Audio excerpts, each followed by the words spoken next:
G'day pilgrims, Isaiah chapter 26. What an absolute cracker of a chapter this is. It's a powerhouse of literature, let alone the fact that it offers the deepest of spiritual prophetic insight. I could stop and talk just about one verse for ages. Verse 3 is one of my favourite prayer verses. I originally learned it in the original Revised Standard Version, which makes it sound more Shakespearean. Thou dost keep him in perfect peace, whose mind is stayed upon thee.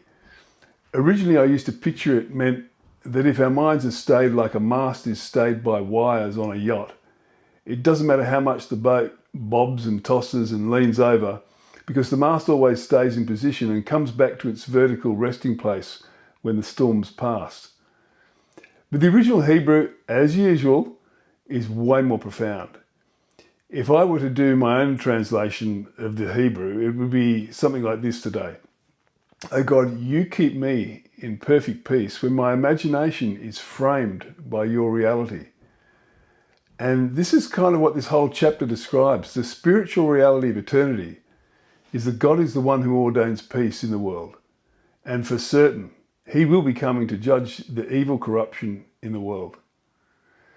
When we get to know God better, our souls will yearn for him in the night.